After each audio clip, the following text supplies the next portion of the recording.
on that match right now with Borschel out of Iowa. Iowa so far, guys, they've been perfect here in the quarterfinals, 4 for 4. And quickly in on a leg, Borschel. Borschel, another one of the wrestlers that started out at Virginia Tech, but 3 out of the 4 we're talking about it in the starting lineup are Iowa young men who came back to be at the state they wanted to wrestle for in the first place, but they went because Tom Brands was at Virginia Tech. Metcalf from Davison, Michigan. 3 incredibly successful Iowa wrestlers, Slayton, LeClaire, and Borschel. And Borschel here with the first takedown out in front fast. They all redshirted at Virginia Tech, then they gave up a year of eligibility because Virginia Tech did not release them then when they came back with Tom Brands. So they gave up a lot because they wanted to be in the Hawkeye uniform wrestling for Tom Brands. So I guess that's why they expect a lot from themselves right now. They just feel Brands is the guy that's going to get them there, and he is really in my mind. He is just like Dan Gable. Gable went unscored upon in the Olympics. Brands only had 1 point scored on him in the entire Olympics. They are really mirror images of each other. Talk a little bit about the relationship. We've talked about it. It's not father-son, really, with Brands and Gable. Gable last year served it as an assistant coach. This year, he's backed away from the program just a little bit. He's still around, and, you know, certainly Brands says, hey, he's always just a phone call away. But what is that relationship like this year? When I talked to Brands, he said, I talk to him daily. There's not a thing they can't talk about. They're candid. And he's an advisor, and he's somebody that Brands trusts. And he's there a lot, even though he's not officially an assistant coach. That is correct. Gable is synonymous with the Iowa program, always will be. Yeah. And Borschel with that quick takedown here, and then riding things out in this first period. He'll stay on him.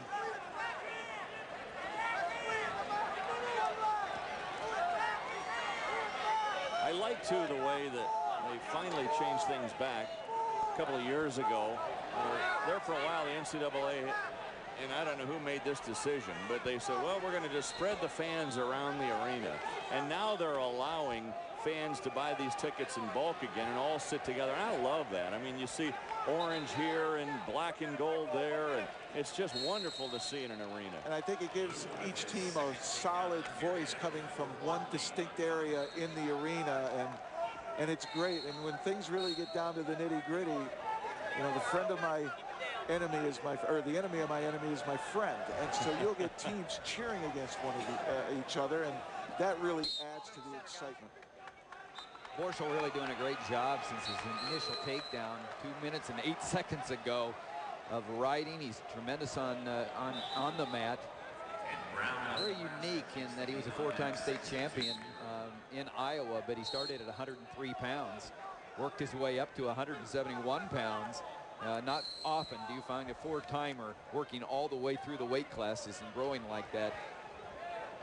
Jeff, how deflating is it right now for Sinnott? I mean, here he's got the quick takedown, and he's just getting ridden out here in this first period. You've got to feel like when you're on bottom like that for so long that you are just being dominated in a match. Well, it's hard to get any momentum going, any confidence going, and you're stuck in one position, so you're actually getting fatigued. So I think it is frustrating, and it's something that Sinnott's really got to work here. And end of that, but if he's caught down again, he might even choose neutral if he doesn't feel he has a shot at getting away. But it is early. Plenty of wrestling left. So now starting period number 2.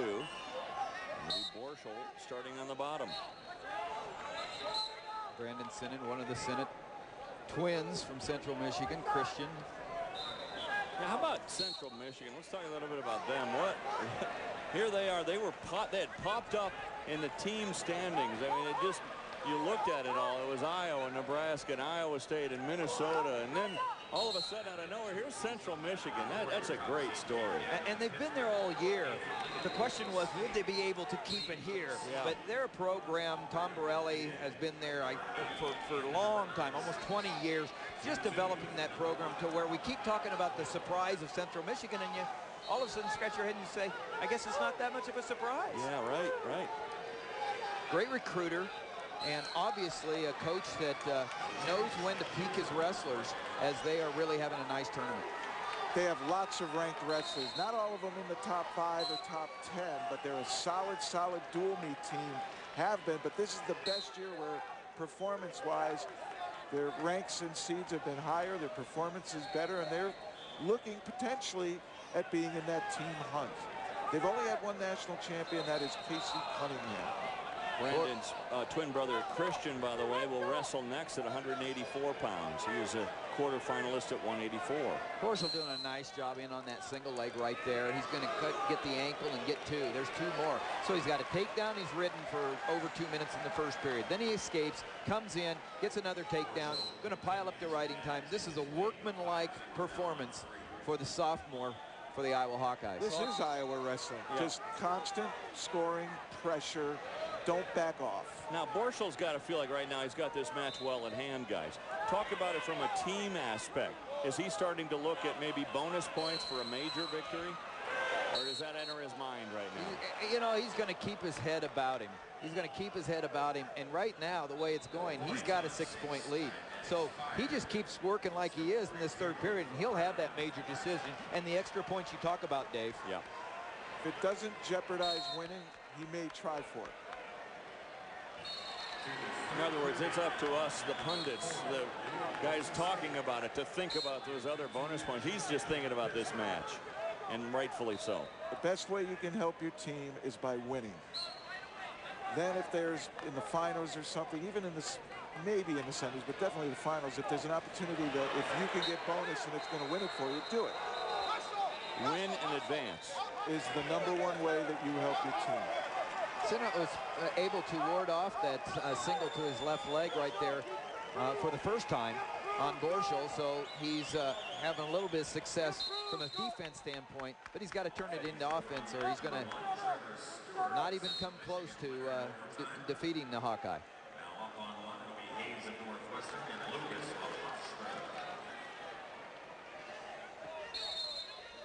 So a commanding lead here for Borschel. Gavin up now 5-2 in the other match, 5-3 with Lee just with an escape.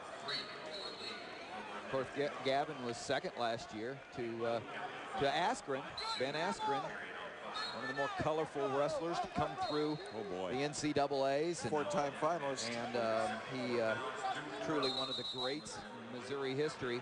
But Gavin lost to him last year in the finals, #1 ranked. He's just super solid, strong and tough to score on. He's doing a nice job here out in front 5-3 on Boise State's lead. By the way, you'll hear the name Askren later on at 197 pounds. Ben's younger brother Max, a quarterfinalist.